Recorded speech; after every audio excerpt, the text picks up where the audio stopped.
Buenos días, hermanos. Hoy tengo la imposible tarea de seguir donde nos quedamos la vez pasada, en Juan capítulo 1, versículo 14. Realmente es la imposible tarea de predicar acerca del Señor. Como el Señor le dijo a María en Lucas capítulo 10, versículo 42. La buena parte de la vida cristiana es sentarnos a los pies de nuestro Señor Jesús. Sentarnos para estar con Él. En Juan capítulo 17, versículo 3, el Señor dice que la vida eterna misma consiste en conocer al Padre y conocer al Hijo. Así que vamos a hacer ahora, hermanos, y durante todo el Evangelio de Juan, lo que fuimos creados para hacer. Conocer a nuestro Creador, conocer a nuestro Señor. Hoy vamos a tener la oportunidad de contemplar la gloria del Señor de una manera muy especial. El versículo 14 de Juan es un versículo extraordinario. Así que tenemos una gran oportunidad de conocer a nuestro Señor y de ser transformados. Vamos a orar una vez más. Necesito que oremos una vez más para pedir al Espíritu Santo que de verdad nos ayude. De verdad nos ayude.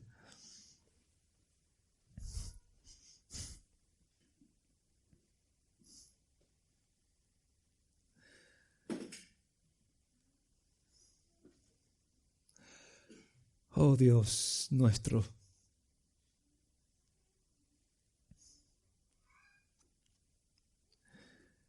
Acá estamos en nuestra miseria, en nuestra debilidad, en nuestra ignorancia, en nuestra escasez, en nuestro pecado, en nuestra perdición, aparte de tu gracia. No tenemos nada, Señor. No tenemos nada, no tenemos lugar a donde ir en este universo. Oh Santo Espíritu, háblanos hoy. Soy completamente insuficiente para describir tu gloria, para exponer las declaraciones bíblicas que tengo que abordar hoy. Y mis hermanos son incapaces de poder escuchar y ver con los ojos de su corazón tu gloria, aparte de tu gracia. Oh Santo Espíritu, trabaja entre nosotros hoy, sé nuestro predicador.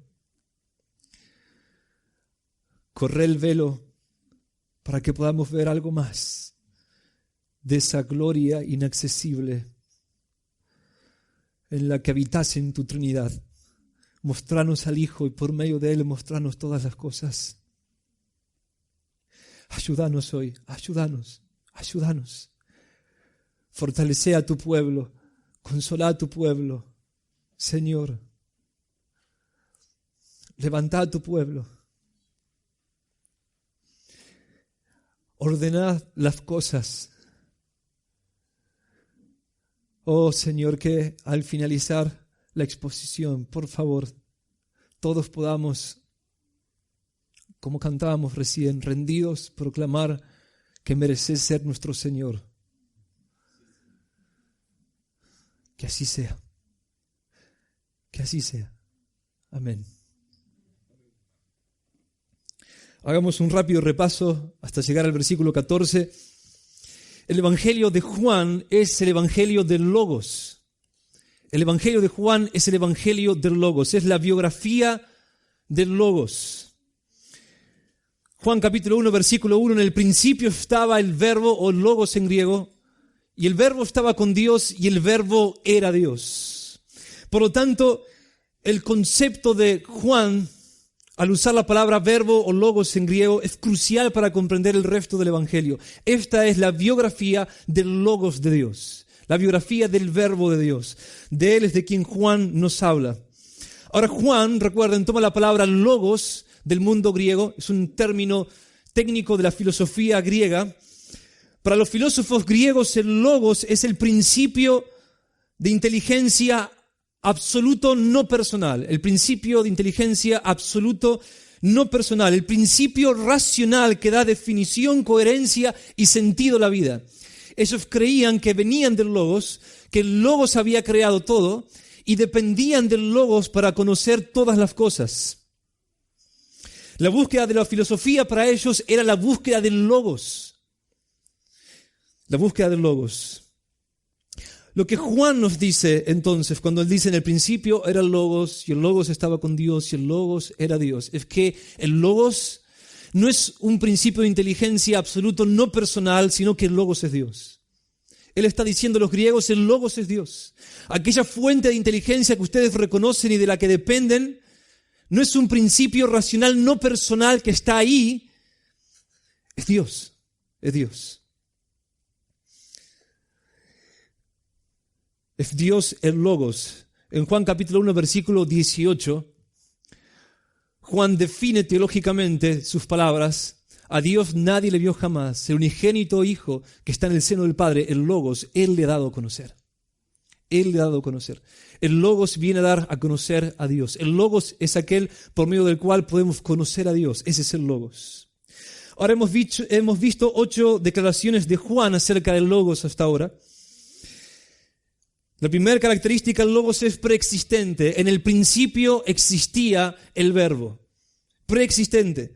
En segundo lugar, el Logos es coexistente con Dios. Y el Verbo estaba con Dios. Y en el versículo 2 Juan lo enfatiza. Él estaba en el principio con Dios.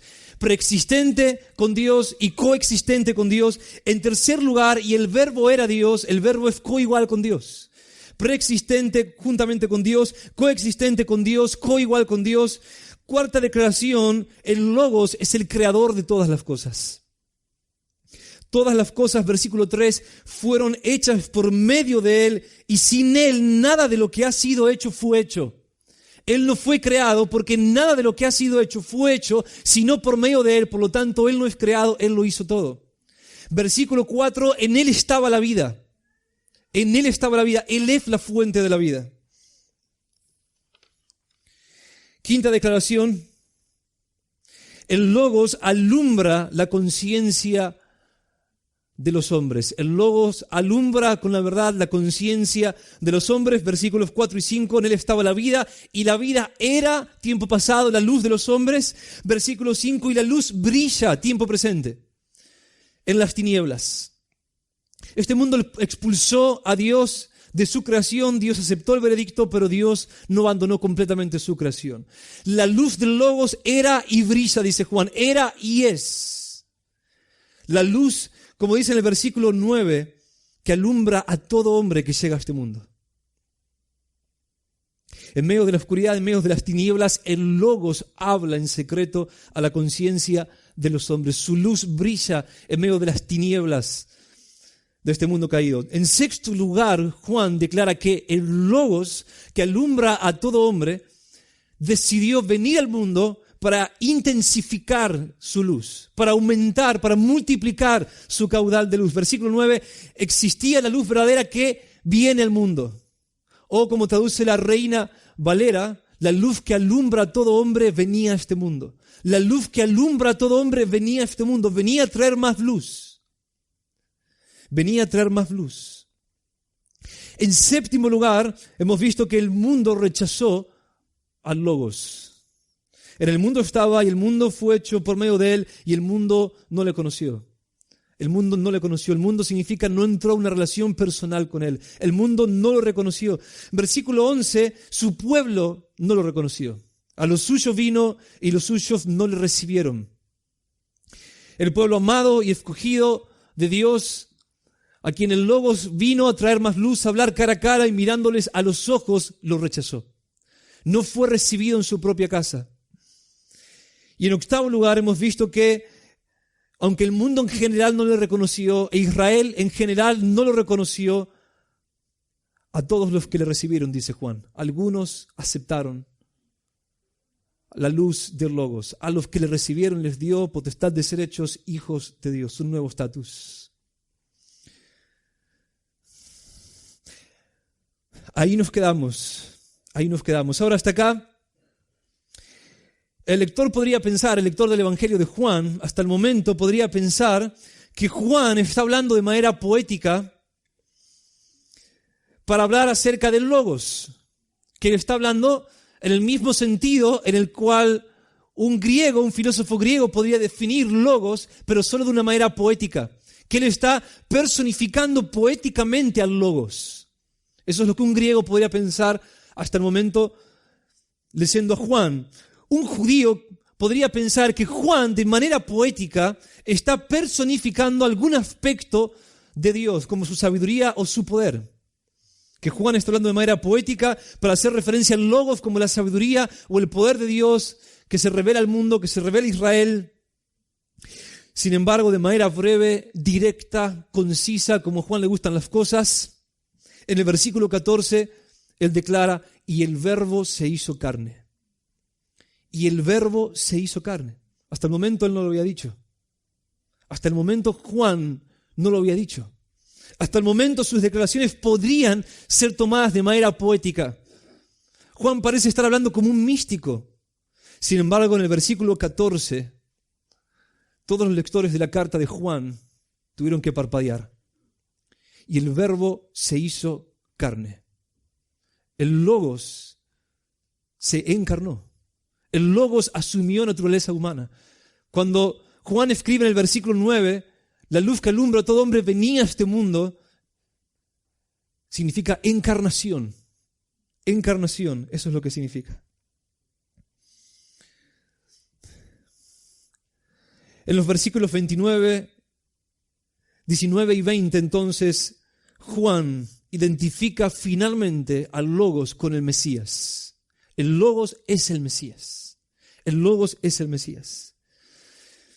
Vio a Jesús que venía hacia él, Juan el Bautista, vio a Jesús que venía hacia él y dijo, he aquí el Cordero de Dios que quita el pecado del mundo. Este es aquel de quien yo dije, después de mí viene un hombre que es antes de mí, porque era primero que yo. Ese es el Logos. Ese es el Logos, dice Juan. El Logos y el Mesías son el mismo ser. El Logos y el Mesías son el mismo ser. El Logos estaba ahí en el principio con Dios. El Logos estaba con Dios, tenía una relación con Dios, por lo cual el Logos es distinto a Dios. Y el Logos era Dios, y el Logos se hizo carne. Ahora analicemos brevemente las palabras de Juan. Se hizo, dice Juan. El Logos se hizo carne. Se hizo. Significa que fue una decisión consciente. Él se hizo carne a sí mismo. Fue una decisión consciente y deliberada que él tomó.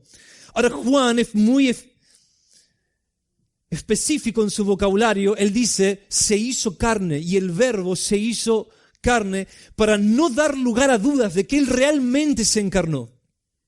No dice, y el Verbo se hizo hombre. Dice, y el Verbo se hizo carne.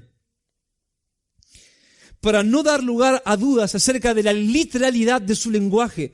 Él está diciendo sin lugar a dudas, de manera directa, que Dios se encarnó. Que él cree que el Mesías es Dios encarnado. Él asumió la carne, dice Juan. Él tuvo realmente un cuerpo con carne y hueso. Él fue realmente carne de nuestra carne, hueso de nuestro hueso y sangre de nuestra sangre. Ahora, algunos contemporáneos a Juan estaban dispuestos a reconocer que el Mesías era Dios, pero ellos no estaban dispuestos a reconocer que Él era la encarnación de Dios.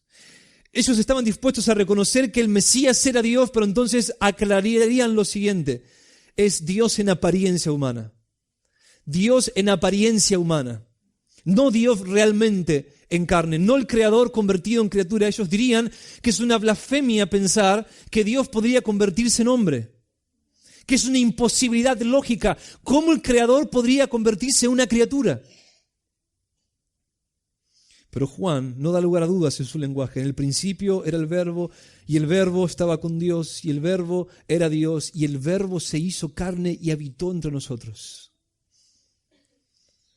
No tuvo apariencia humana, Él fue humano. Él fue humano, dice Juan. En 2 de Juan, capítulo 1, versículo 7, pues muchos engañadores han salido al mundo, dice Juan, que no confiesan que Jesucristo ha venido en carne. No confiesan que Jesucristo ha venido en carne. El debate del primer siglo acerca de la identidad del Mesías no era acerca de su deidad, era acerca de su humanidad. Por eso Juan dice, y el Verbo se hizo carne. Él realmente asumió nuestra naturaleza. Su cuerpo era real. Y el Verbo se hizo carne y habitó entre nosotros, dice Juan, habitó entre nosotros. El griego se podría traducir literalmente como se tabernaculizó. Se tabernaculizó. O Él puso su tienda entre nosotros. Juan usa acá un verbo derivado de la palabra tabernáculo. Derivado de la palabra tabernáculo. Y realmente tendría sentido, como algunos eruditos proponen, traducir el texto y el Verbo se tabernaculizó, porque inmediatamente después de decir que el Verbo se hizo carne, Juan añade, y vimos su gloria. Y vimos su gloria. El tabernáculo, el antiguo pacto, el Antiguo Testamento, para el pueblo de Israel, era el lugar donde Dios manifestaba su gloria. Donde Dios manifestaba su gloria. Por lo que Juan nos está diciendo es que la gloria que llena el tabernáculo, aquello que es más grande que el tabernáculo mismo, asumió naturaleza humana. Que la Shekinah, en otras palabras, realmente se hizo carne. La gloria de Dios se encarnó. La gloria de Dios vino a nosotros, dice Juan. Dios pasó, afirma Juan, de manifestarse en tiendas en el desierto durante el Éxodo, a manifestarse en el tabernáculo, en el templo, a mostrar su gloria ahí, a asumir carne humana y venir a mostrarnos su gloria. Qué gran declaración. Chocante declaración para todos los lectores del Evangelio de Juan. Juan sabía que lo que estaba diciendo era una blasfemia para los judíos que no tenían revelación acerca de las profecías, acerca de quién era este gran Mesías, este niño que nos es dado, que a la vez es llamado el Padre Eterno, según Isaías capítulo 6, versículo 9. Y él espera hasta el versículo 14 para largar su bomba. No estoy hablando poéticamente, estoy diciendo que el Mesías es Dios y distinto a Dios. Es una persona diferente a Dios, pero Dios a la vez. Y que Él asumió naturaleza humana. El Mesías prometido es Dios. Y distinto a Dios a la vez. ¡Qué declaración, hermanos! ¡Qué declaración! Ahora, esta declaración inevitablemente despierta muchas preguntas. ¿Cómo Dios puede convertirse en hombre? ¿Cómo el Creador puede pasar a ser una criatura? ¿Qué pasó con su deidad cuando se encarnó? ¿Qué clase de humanidad tuvo? ¿Cuál es el estado en el que Él se encuentra ahora? Así que no podemos seguir simplemente con el resto de Juan si no nos detenemos a abordar estas preguntas. Así que vamos a tener una mini teología de la encarnación. Mini teología de la encarnación. Ahora, la declaración de las Escrituras, creída por todos los cristianos, es la siguiente. La Escritura afirma que Jesús es completamente Dios y completamente hombre. Completamente Dios y completamente hombre a la vez. Pablo nos dice en Filipenses capítulo 2, versículos 6 al 8, que Dios, el Hijo, teniendo naturaleza divina, decidió asumir naturaleza humana. Que Él agregó a su naturaleza divina la naturaleza humana. El cual, nos dice Pablo, aunque existía en forma, morfe en griego, naturaleza, aunque existía en forma de Dios, no consideró el ser igual a Dios, como algo a que aferrarse. Así que Jesús era igual a Dios, tenía la misma naturaleza que Dios, pero no consideró el ser igual a Dios como algo que aferrarse, sino que se despojó a sí mismo tomando forma, morfe otra vez en griego, naturaleza de siervo, haciéndose semejante a los hombres y echándose en forma de hombre, teniendo forma de Dios, naturaleza de Dios, decidió tomar forma, naturaleza de hombre. Esa es la declaración del apóstol Pablo, el gran teólogo de la iglesia. No obstante, cuando él asumió la naturaleza humana, no dejó su naturaleza divina. O sea que las Escrituras siguen reconociendo a el Mesías, al Logos encarnado, como Dios. No pasó de ser Dios a ser criatura, sino que pasó de ser Dios a ser Dios con naturaleza humana. Pablo dice en Romanos, capítulo 1, versículos 1 al 4, él se identifica a sí mismo de la siguiente manera. Pablo, siervo de Cristo Jesús, llamado a ser apóstol, apartado para el evangelio de Dios, que él ya había prometido por medio de sus profetas en las santas escrituras acerca de su hijo, escuchen bien, que nació de la descendencia de David según la carne. Nació de la descendencia de David según la carne. Él fue realmente hombre. Sin embargo, en Romanos capítulo 9, versículo 5, él dice acerca de Israel, de quienes son los patriarcas y de quienes, según la carne, procede el Cristo, el cual está por sobre todas las cosas, Dios bendito por los siglos. Él procede según la carne de la descendencia de Israel, es hijo de Abraham, es hijo de David, sin embargo, Él está por sobre todas las cosas, Él es Dios bendito por los siglos, dice Pablo. Cuando asumió naturaleza humana, no perdió su naturaleza divina, no se deshizo de su naturaleza divina. En Colosenses 2:9, Pablo dice, toda la plenitud de la deidad reside corporalmente en Él. En su cuerpo, cuando el Verbo se hizo carne en su cuerpo, de una forma incomprensible y misteriosa, toda la plenitud de la esencia de la deidad, de su divinidad, reposaba en Él. De tal manera que cuando vemos a Jesús, estamos viendo a Dios, 100% Dios, en toda su deidad, en todos sus atributos eternos e infinitos. El autor de Hebreos dice, Él es el resplandor de su gloria y la expresión exacta de su naturaleza. Hebreos 1:3. El resplandor de su gloria y la expresión exacta de su naturaleza, la naturaleza de Dios el Padre. No perdió la expresión exacta de la naturaleza del Padre cuando Él se encarnó.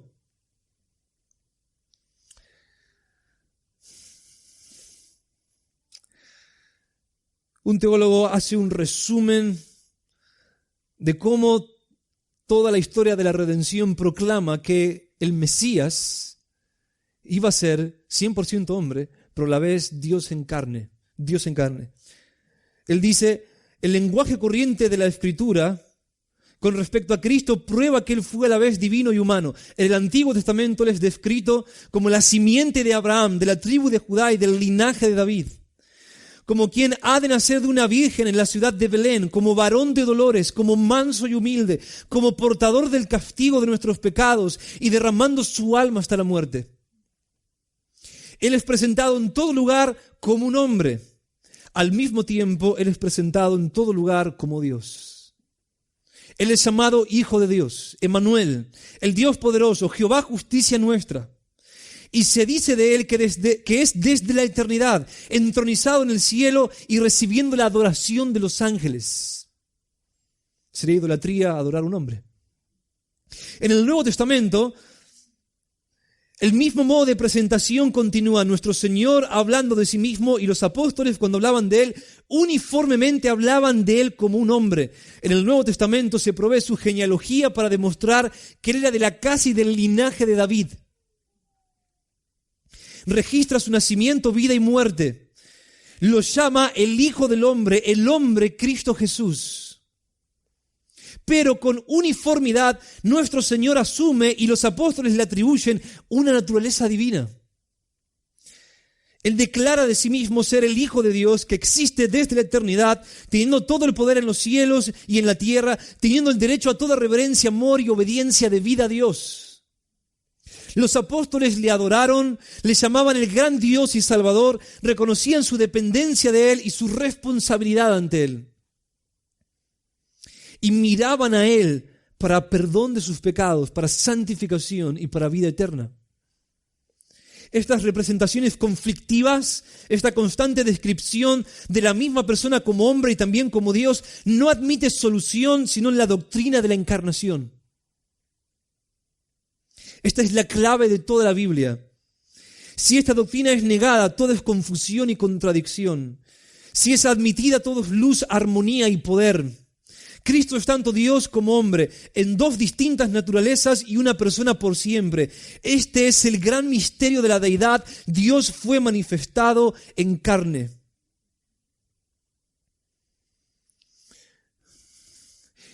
Sin esta doctrina, concluye este gran teólogo, el cristianismo es solamente un cadáver frío y sin vida. Un cadáver frío y sin vida. Otro teólogo suma, Francis Turretin, acerca de las profecías acerca del Mesías como Dios y como hombre.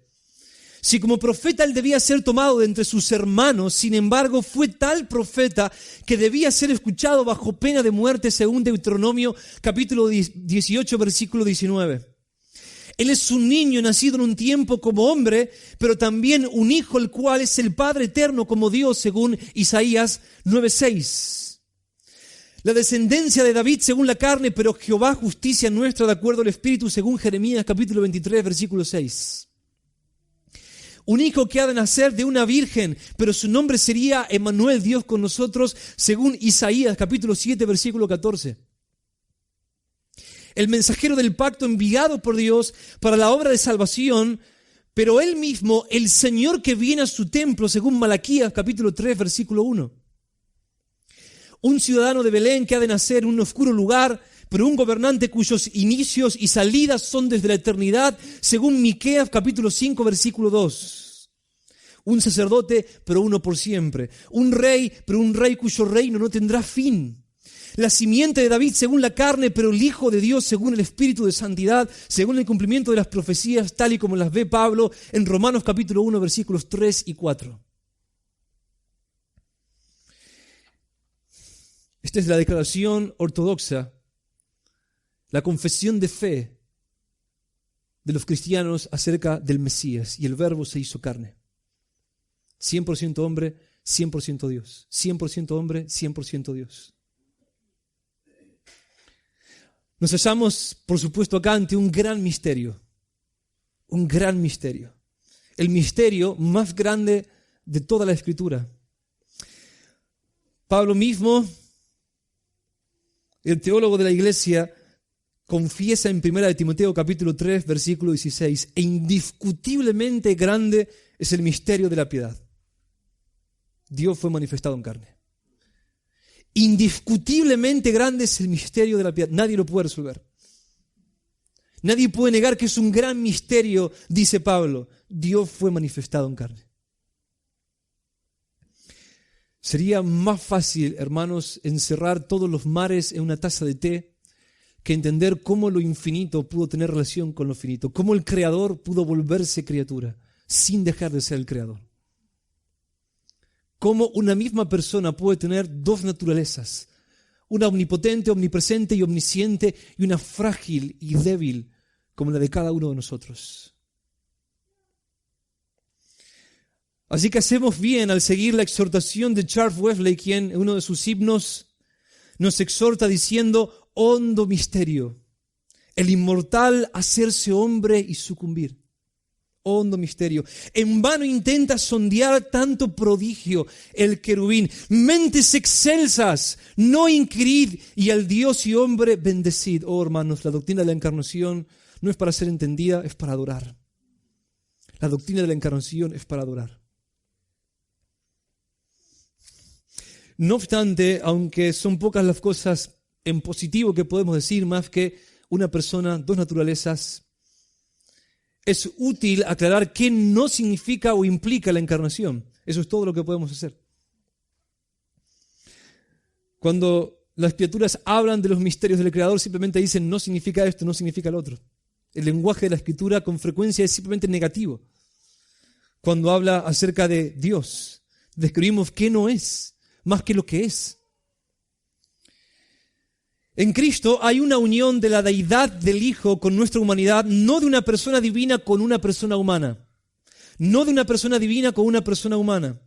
Cada naturaleza es enteramente preservada con su distintivo, pero en una sola persona eternamente. De tal manera que cuando el Hijo vino a la tierra no dejó de ser Dios, y cuando regresó al cielo no dejó de ser hombre. Sus naturalezas no se mezclan, por lo que Jesús no es un Dios humano, ni un hombre divino, sino una persona que es 100% Dios y 100% hombre, tan Dios como el Padre, tan hombre como cualquiera de los que estamos acá. Jesús es tan Dios como Dios, no teniendo una dignidad menor que el Padre, siendo tan igual a Él en todos sus aspectos. Y Jesús es el Hijo de María a la vez, nacido en carne hace unos 2000 años en su naturaleza humana. Como Dios permaneció poseyendo todos sus atributos infinitos, pero como hombre estuvo sujeto a todas las debilidades de la naturaleza humana, a excepción del pecado. Por lo que como hombre aprendió y creció. Sufrió todas las debilidades no pecaminosas propias de nuestra raza, como el dolor, la angustia, la ansiedad, el miedo, la tentación y la duda e incluso la muerte. La misma persona que dijo, tengo sed, también dijo, antes que Abraham fuera, yo soy. Él es uno con el Padre y uno con nosotros, divino y humano, creador con naturaleza de criatura, eterno, pero con una naturaleza humana que tuvo un comienzo en el tiempo. Una naturaleza que es hueso de nuestros huesos y carne de nuestra carne. Él es Dios y Él es el segundo Adán. Él es tan verdaderamente Dios como si Él no fuera hombre, y tan completa y perfectamente hombre como si Él no fuera Dios. O sea que su naturaleza humana no es Dios, su naturaleza humana no es Dios, y su naturaleza divina no es hombre. Sin embargo, Jesús es una persona que posee todo lo que es de Dios y todo lo que es del hombre. Todo lo infinito y todo lo finito. Eso es todo lo que podemos decir. Aclarar el negativo que no significa y adorar. Y adorar. Ahora, antes de seguir, hermanos, hagamos una pausa y admiremos, contemplemos y gloriémonos en la gloria de la encarnación del Verbo. Aquel que hizo al hombre, se hizo hombre. Esa es la fuente de toda la belleza y toda la poesía, de toda la felicidad, de toda la gracia. Aquel que hizo al hombre, se hizo hombre. Que el hombre sea hecho a imagen de Dios es algo maravilloso. Que Dios se haga a imagen del hombre que Él creó es algo ante lo cual solamente podemos hacer silencio y adorar.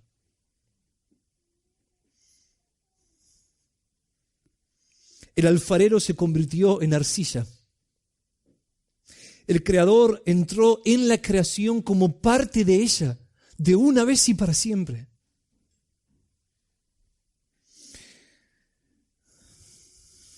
El Creador nació de una mujer que Él mismo hizo, como si la rama pudiese sostener al árbol. Como si la rama pudiese sostener al árbol. El anciano de días lloró en una cuna.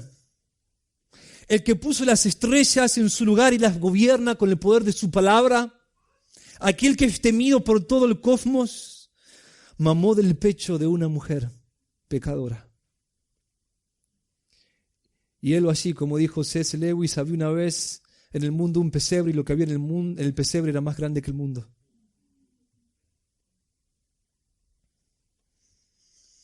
El poeta Lawrence Housman adora diciendo, la luz miró hacia abajo. La luz miró hacia abajo y la oscuridad vio. A ese lugar voy a descender, dijo la luz. La paz miró hacia abajo y la guerra vio.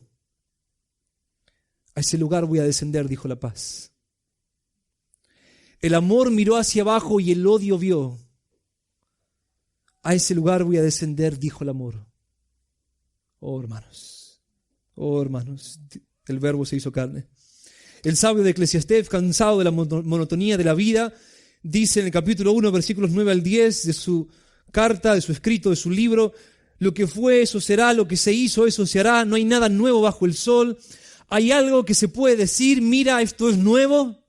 Ya existía en los siglos que nos precedieron, vanidad de vanidades, todo es vanidad, hasta que el Verbo se hizo carne. Y entonces todas las cosas cambiaron. Todo el orden de los cielos y de la tierra cambió de una vez y para siempre desde el día en el que Dios se hizo hombre. Ya nada será igual desde entonces. Algo nuevo, algo insólito, algo impensable, algo maravilloso, algo que puede atraparnos por los siglos de los siglos. Sucedió en esta tierra monótona y vacía donde todo es vanidad de vanidades. La luz miró hacia abajo, la paz miró hacia abajo, el amor miró hacia abajo y descendió la oscuridad al odio y a la guerra para traer redención. Ya nada es igual. El Padre ordenó a los ángeles, según Hebreos capítulo 1, versículo 6, cuando el Mesías, Dios el Hijo, se desvistió de sus túnicas celestiales y descendió infinitamente desde las alturas de su majestad hasta el útero de María.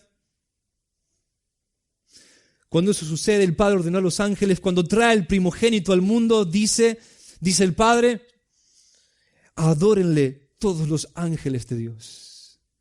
Adórenle todos los ángeles de Dios. Y todavía siguen adorando. Desde el día en el que aquel que es la alegría de los cielos, el Creador y el Rey, el Hijo amado de Dios, decidió unirse con nuestra naturaleza de barro. Adórenle todos los ángeles de Dios. Oh, puedo imaginarlos cayendo en adoración mientras ven la gloria del amor, la gracia y la humildad del Creador, viendo buscar lo que se había perdido.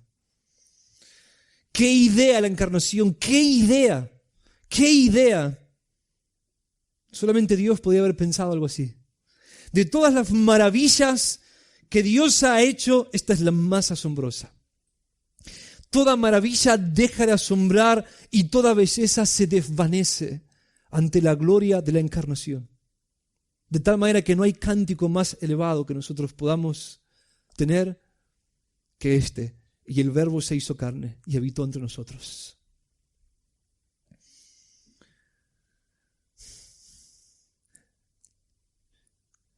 La encarnación revela de manera suprema el carácter de Dios.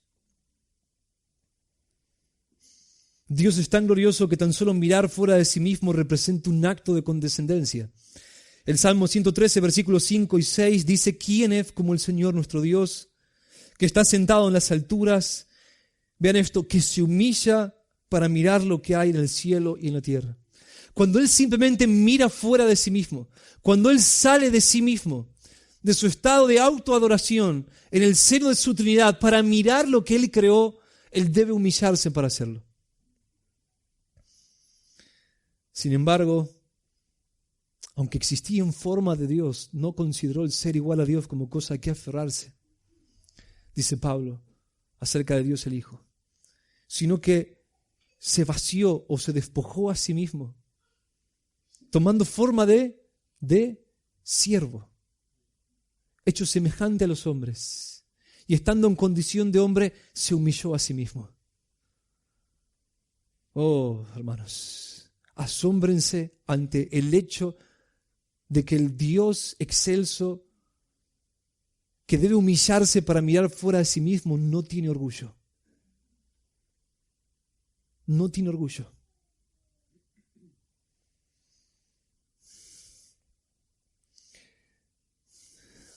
Él no menospreció nuestra carne. Hebreos capítulo 2, versículo 11 nos dice: Él no se avergüenza de llamarnos hermanos. No se avergüenza de llamarnos hermanos. Oh, Él no tiene orgullo. No tiene orgullo. Y en Mateo capítulo 20, versículo 28, Él dijo: el Hijo del Hombre no vino para ser servido, sino para servir. Ni siquiera bajó con su corona, ni siquiera tomó una corona terrenal. Él bajó vestido de el humilde carpintero de Galilea, hijo de los pobres José y María, como el siervo sufriente, el siervo del Señor, como el que viene a poner la mesa, como el que viene a lavar nuestros pies. Aprended de mí, Mateo capítulo 11, versículo 29, aprended de mí que soy manso y humilde de corazón. ¿Lo creen? Aprended de mí que soy manso y humilde de corazón. Nadie podía estar más alto que Él. Dios, siendo igual a Dios, dice Pablo en Filipenses capítulo 2, versículo 6. Siendo igual a Dios, nadie podía estar más alto que Él. Descendió infinitamente de categoría. Sería mucho menos humillante para un querubín convertirse en un gusano que para Dios convertirse en un hombre. Y sin embargo, Él entró en nuestra naturaleza feliz, sin vergüenza, con el firme propósito de rescatarnos. Su salto fue el más alto, nadie estaba más alto que Él, por lo tanto nadie podría llegar más bajo que Él. Jamás, por los siglos de los siglos, podremos entender qué tan alto está Dios, por lo que nunca la contemplación, admiración y sobrecogimiento que experimentaremos ante el hecho de que Dios se hizo parte de nosotros de una vez y para siempre, dejará de cautivarnos.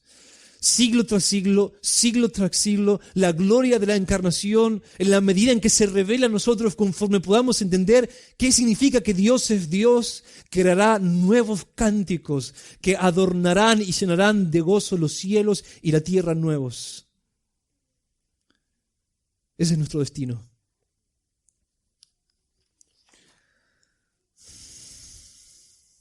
Oh, hermanos, volvamos a Juan un momento.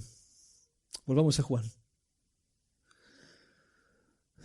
Y el Verbo se hizo carne y habitó entre nosotros y vimos su gloria. Gloria como del unigénito del Padre, dice Juan, lleno de gracia y de verdad. Y vimos su gloria. Ahora es sorprendente que Juan diga que vio su gloria. No todos vieron su gloria.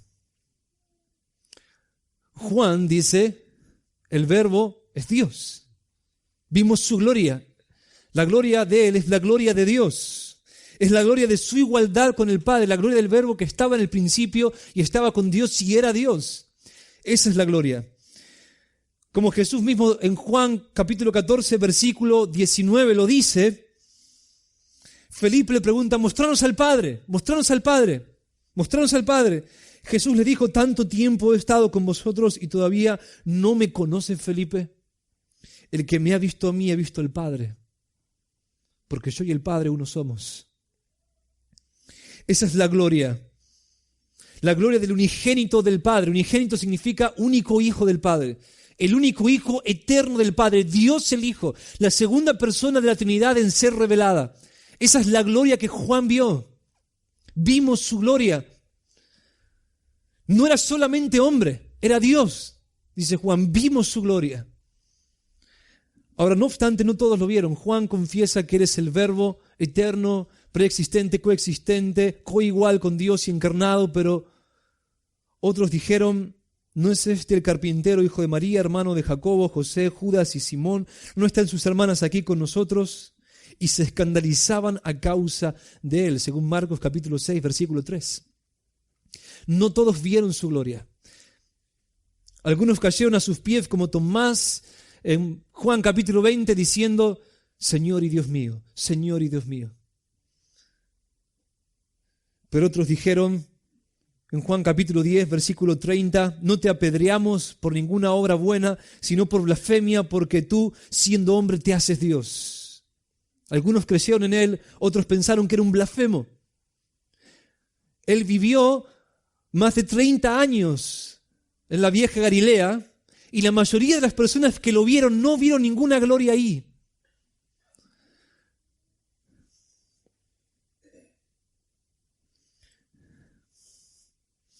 Él se sentó al lado de muchos hombres que no vieron más que a un simple hombre, que a un simple carpintero, un rústico hombre de Galilea, un hombre sin letras. Y otros vieron a Dios. Los hechos de su vida humana son estos.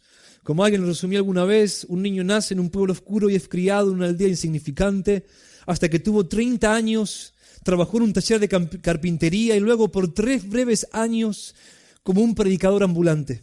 Nunca escribió un libro, nunca tuvo una oficina, nunca levantó un ejército, nunca tuvo una familia propia, nunca fue propietario de una casa, nunca fue a la universidad ni viajó a más de 300 kilómetros fuera del lugar donde nació. Reunió un pequeño grupo de amigos alrededor de él a quienes les enseñó su forma de vida. Siendo todavía un hombre joven, La marea de la opinión pública se volvió contra él, uno de los suyos lo negó y otro lo traicionó, fue entregado a sus enemigos, tuvo que pasar por una burla de juicio y luego fue clavado en una cruz en medio de 2 ladrones. Y después de muerto fue colocado en una tumba prestada por la bondad de un amigo. Esos son los hechos de su vida humana.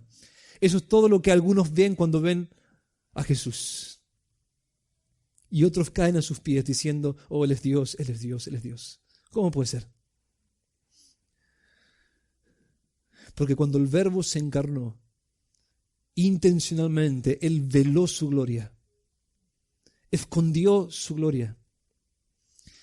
El Dios que hizo los cielos y la tierra, el gran, absoluto y glorioso Creador, al que nadie puede ver y vivir, que habita en luz inaccesible, decidió vestirse de carne y hueso, de un pobre y débil carpintero de Galilea. Decidió ponerse las ropas de un carpintero, encerrarse durante 30 años en un taller, caminar como un simple mortal, sujeto a sus padres José y María, y mantenerse aislado de todos. Isaías nos dice de él, la profecía de Isaías capítulo 53, versículo 2, creció delante de él como renuevo tierno, como raíz en tierra seca. Así fue él. ¿Recuerdan al sabio de Eclesiastés? Vanidad de vanidad, esto es vanidad. No hay nada nuevo bajo el sol. Algo nuevo sucedió, dice Isaías. Algo nuevo sucedió. Creció un renuevo tierno en esta tierra seca. Como raíz en tierra seca fue su aparición. Sin embargo, sigue diciendo, no tiene aspecto hermoso ni majestad para que le miremos, ni apariencia para que le deseemos. No había nada en él que despertara la admiración del ojo pecaminoso humano. Nada atractivo para los sabios y entendidos de este mundo. Nada atractivo para el orgullo legalista de los escribas y fariseos. Él dejó a un lado su estado de exaltación y vino en profunda humillación. Nada hermoso había en aquel que es la fuente de toda belleza. Fue intencional porque Él vino a esconderse de los sabios y entendidos y a revelarse a los que son como niños. Su gloria estaba velada para ser solamente revelada a aquellos que estaban dispuestos a creer en Él. Y aún así, misericordiosamente, a veces Él abrió una ventana para que pudieran ver su deidad, pero pronto se cerró. Después de predicar en muchas aldeas y ciudades de la vieja Palestina, en Mateo capítulo 11, versículo 25, Él dice, después de recriminar a Capernaum, a Betsaida, a Tiro y a Sidón, que no lo reconocieron, que no lo recibieron, que no lo escucharon, Él dice, te alabo, Padre, Señor del cielo y de la tierra, porque ocultaste estas cosas a sabios e inteligentes y las revelaste a los niños. Sí, Padre, porque así fue de tu agrado. Él vino a esconderse de los soberbios. Él vino a mostrarse a aquellos que son como niños. En otras palabras, Él dijo, no vine a llamar a justos, sino a pecadores al arrepentimiento.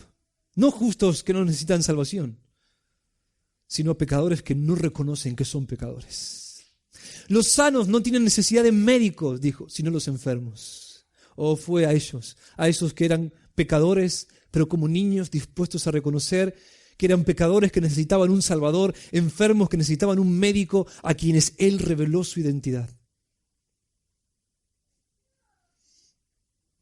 En Juan capítulo 6, versículos 16 y 17, Jesús declara, mi enseñanza no es mía, sino del que me envió.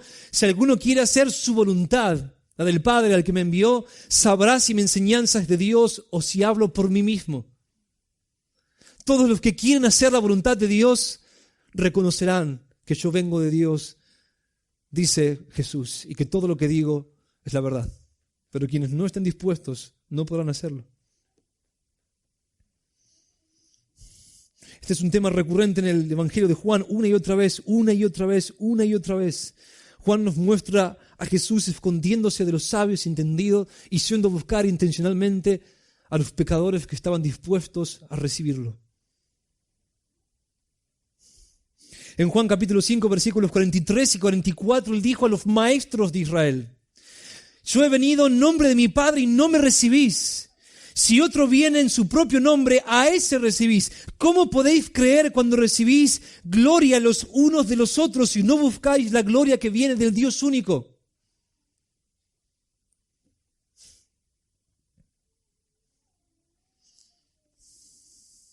En Mateo capítulo 13, versículos 10 al 15, él enseña largamente en parábolas. Sus discípulos le preguntan ¿por qué lo hace? Y él dice, acercándose, los discípulos le dijeron: ¿por qué les hablas en parábolas? Y respondiendo él les dijo: porque a vosotros se os ha concedido conocer los misterios del reino de los cielos, pero a ellos no se les ha concedido. Porque a cualquiera que tiene se le dará más y tendrán abundancia, pero a cualquiera que no tiene, aun lo que tiene se le quitará. ¿De qué está hablando Jesús? Al que tiene se le dará aún más, al que no tiene se le quitará lo que tiene. ¿De qué está hablando? Por eso les hablo en parábolas. Vean esto: porque viendo no ven, y oyendo no oyen, ni entienden. Tienen ojos, pero no quieren ver, dice Jesús. Tienen oídos, pero no quieren escuchar. Juan capítulo 3, Nicodemo aparece en representación del Sanedrín, los ancianos que gobernaban Israel, a Jesús, y le dice: Maestro, sabemos que venís de Dios. Sabemos, plural. Sabemos, yo y el Sanedrín sabemos que venís de Dios, porque nadie puede hacer las obras que vos hacés si Dios no está con él. Y sin embargo lo mataron. Hablamos abundantemente de esto en la exposición pasada. Y en ello se cumple la profecía de Isaías que dice: al oír oiréis y no entenderéis, y viendo veréis y no percibiréis, porque el corazón de este pueblo se ha vuelto insensible y con dificultad oyen sus oídos y sus ojos han sido cerrados. Sin embargo, Juan dice: vimos su gloria. Oh, algunos vieron su gloria. Algunos vieron en él al mismo Dios el Hijo encarnado.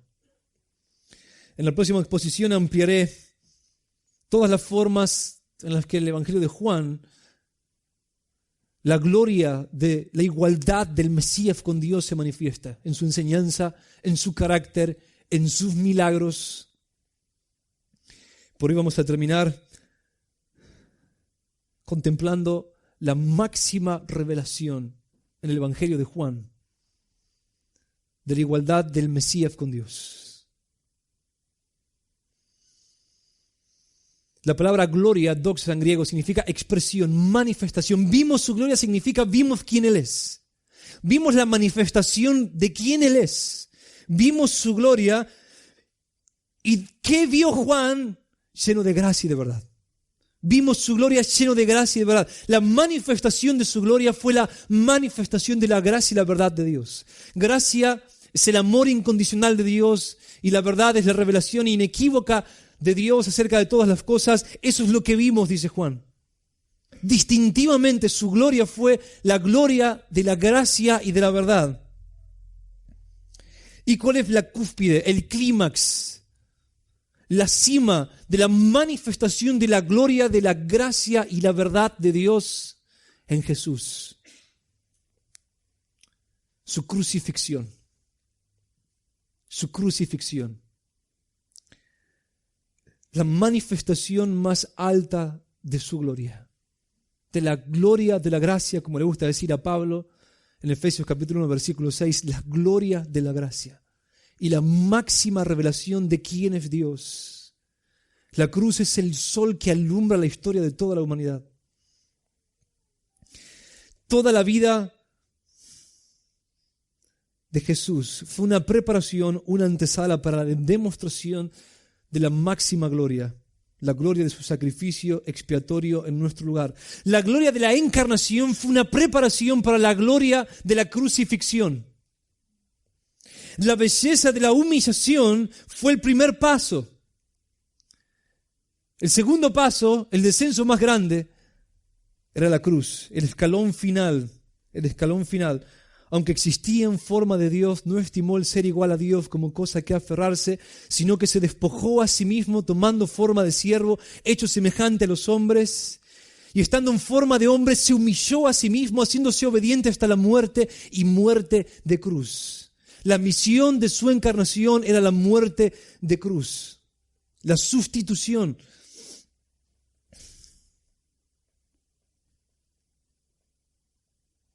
Oh, hermanos. En 2 Corintios capítulo 8, versículo 9, Pablo dice, ya conocéis la gracia de nuestro Señor Jesucristo. Ya conocéis la gracia de nuestro Señor Jesucristo. Gracia es darle a los demás lo que no merecen, cuando merecen todo lo contrario. Ya conocéis la gracia de nuestro Señor Jesucristo, que por amor a vosotros se hizo pobre, siendo rico, para que vosotros fueseis enriquecidos con su pobreza.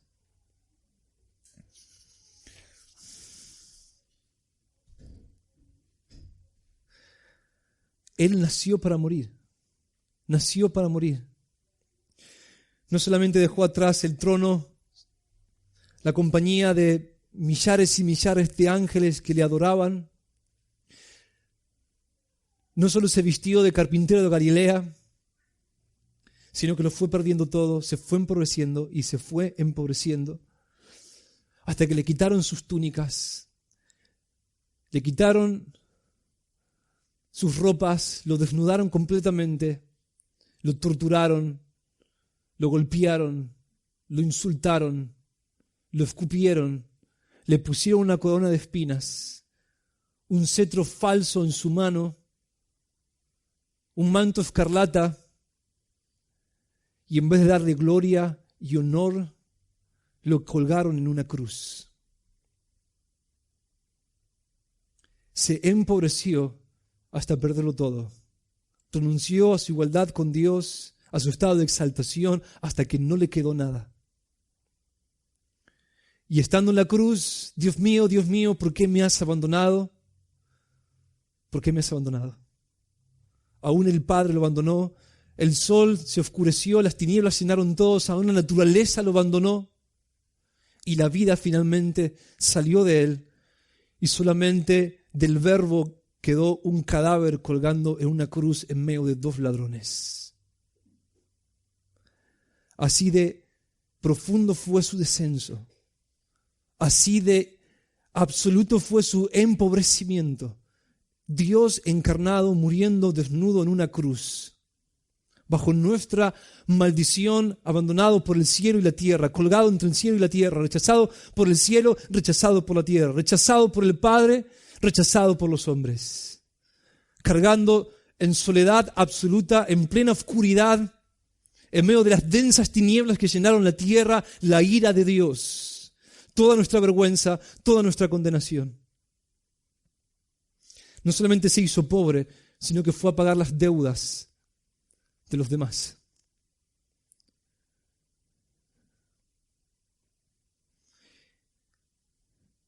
Y ahí está la gloria de su gracia. Gracia que al verla, Pablo dice, 2 Corintios capítulo 5, versículo 14, el amor de Cristo me constriñe, habiendo llegado a esta conclusión, uno murió por todos. Uno murió por todos. Pablo dice también en 1 Corintios capítulo 1, versículos 22 y 24, que en la cruz la gloria de la verdad de Dios llega a su clímax. Los judíos piden señales, dice, y los griegos buscan sabiduría. Recuerden, Juan, vimos su gloria lleno de gracia y de verdad. Los judíos piden señales y los griegos buscan sabiduría, pero nosotros predicamos a Cristo crucificado. Piedra de tropiezo para los judíos y necedad para los gentiles. Oh, gloria velada. Gloria velada. Mas para los llamados, estos son los niños, mas para los llamados, tanto judíos como griegos, Cristo es poder de Dios y sabiduría de Dios. Versículo 30, Cristo Jesús, el cual se hizo para nosotros sabiduría de Dios. La verdad definitiva acerca de quién es Dios se reveló completamente en la cruz del Calvario. Toda la justicia de Dios, toda la ira de Dios, toda la gracia de Dios, toda la misericordia de Dios se revelaron junto con nuestro pecado en la cruz del Calvario. Dios dejó en claro qué tan justo Él es, qué tan glorioso Él es y qué tan misericordioso Él es al moler a su propio Hijo en nuestro lugar. Oh, ahí en la cruz del Calvario está el árbol desde el cual interpretamos la historia de toda la humanidad. Desde la cruz del Calvario emana la luz para todo hombre. Ahí está la interpretación, ahí se revelan todos los misterios. Oh, esta es la gloria de su muerte. La gloria de su muerte fue la máxima revelación de quién Él es. En Juan capítulo 12, versículo 32, Jesús dice acerca de la gloria de su cruz, de la gracia y la verdad que se revelan en su muerte. Y yo, si soy levantado de la tierra, atraeré a todos a mí mismo. Atraeré a todos a mí mismo. Un centurión romano, un soldado romano, que había escuchado acerca de Jesús, en Marcos capítulo 15, versículo 39, cuando lo ve morir, cuando él ve al Verbo encarnado muriendo, la gloria de su gracia y de su verdad, viendo el centurión que estaba frente a él, la manera en que expiró, dijo: en verdad este hombre era el Hijo de Dios. Era el Hijo de Dios. Sus milagros, su enseñanza, su carácter, revelan quién Él es, pero en la cruz Él revela de manera máxima quién Él es. ¿Quién Él es?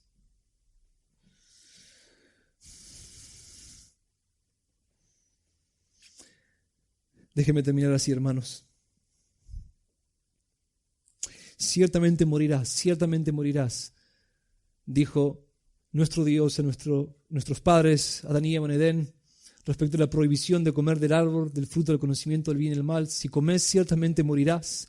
Esas palabras fueron pronunciadas a nuestra raza, y solamente alguien de entre nosotros, solamente un hombre, podía pagar el precio y dejarnos en libertad.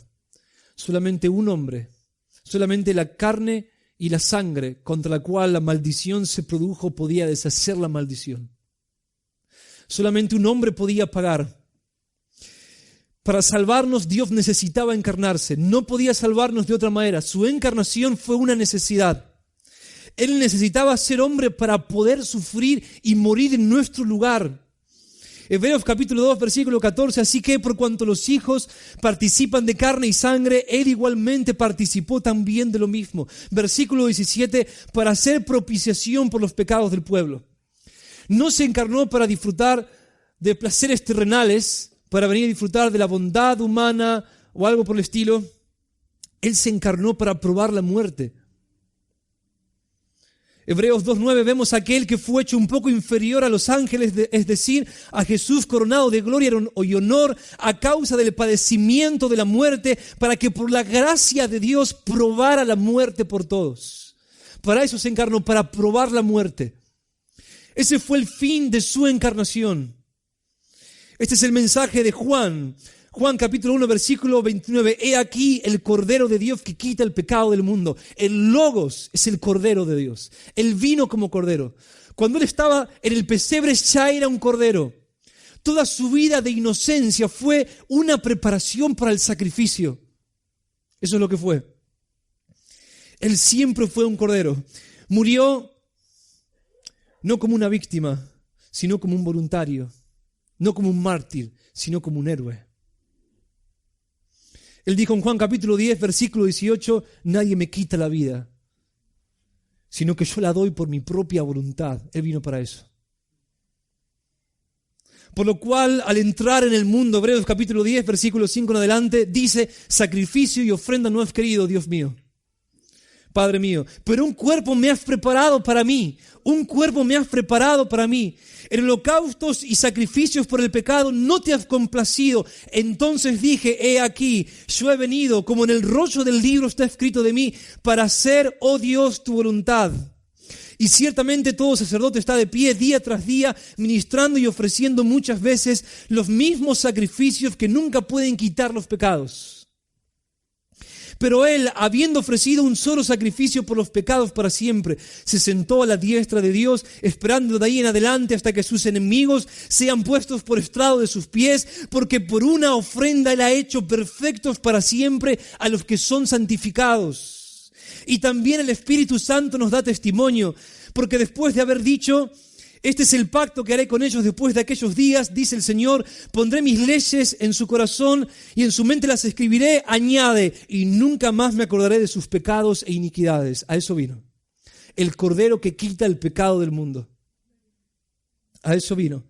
Por lo tanto, como dijo Felipe Melanchthon, discípulo de Martín Lutero, mantengamos la distinción entre la naturaleza humana y la divina en Cristo. Sin embargo, al mismo tiempo que se sepa que, debido a esa unión personal, las siguientes proposiciones son verdaderas. Dios sufrió, fue crucificado y murió. Dios sufrió, fue crucificado y murió. No piense que fue solamente la naturaleza humana la que nos redimió. Fue el Hijo de Dios completo. Matasteis al autor de la vida, dice Pedro en Hechos capítulo 2. Dios murió por nosotros, la máxima revelación de quién Él es, la manifestación de la gloria de su gracia y de su verdad.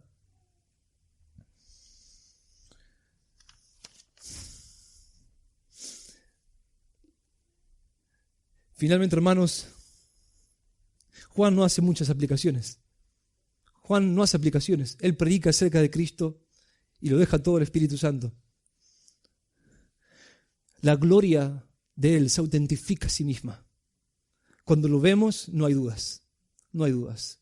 Y cuando no hay dudas, caemos a sus pies, rendidos, como la criatura del Creador, ante el Creador, como el esclavo ante su amo, como el súbdito ante su rey, como el pecador ante el Salvador.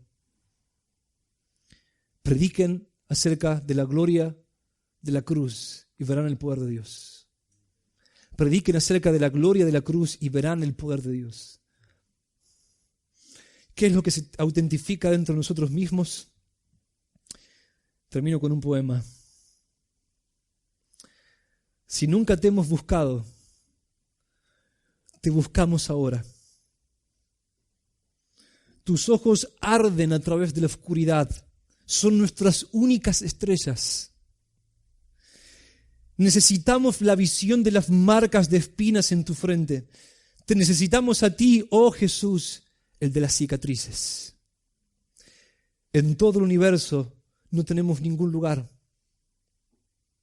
Esta es la gloria que Juan vio. Los otros dioses eran fuertes. Esta es la gloria. Pero tú fuiste débil. Ellos cabalgaban. Tú tropezaste hacia tu trono. A nuestras heridas solo hablan las heridas de Dios. Y ningún Dios tiene heridas sino solo tú. Cuando vemos la gloria de la cruz, no podemos negar lo que hay ahí. Verdaderamente este era el Hijo de Dios, dijo el centurión. Si alguno está acá y todavía nunca reconoció a Cristo por lo que Él es, oh, qué gran oportunidad tenés hoy. Qué gran oportunidad tenés hoy. Esta es la invitación. Si lo recibís hoy, Él va a darte el derecho de volver a tener una relación con Dios.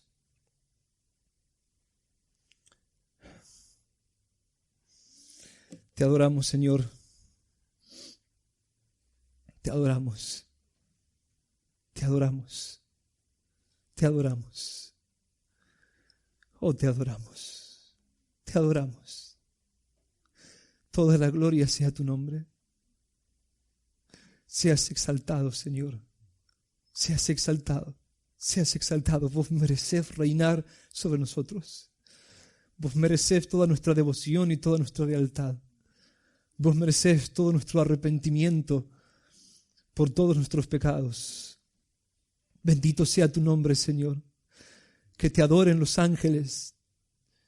Que te adoren los hombres. Que tu nombre sea santificado. Que tu reino venga. Que tu voluntad sea hecha. Que tu pueblo te alabe con gozo. Que los pecadores sean lavados en tu sangre divina. Bendito seas, Señor. Bendito seas. Te seguimos, te seguimos. Oh Verbo de Dios, te seguimos, te seguimos. Amén.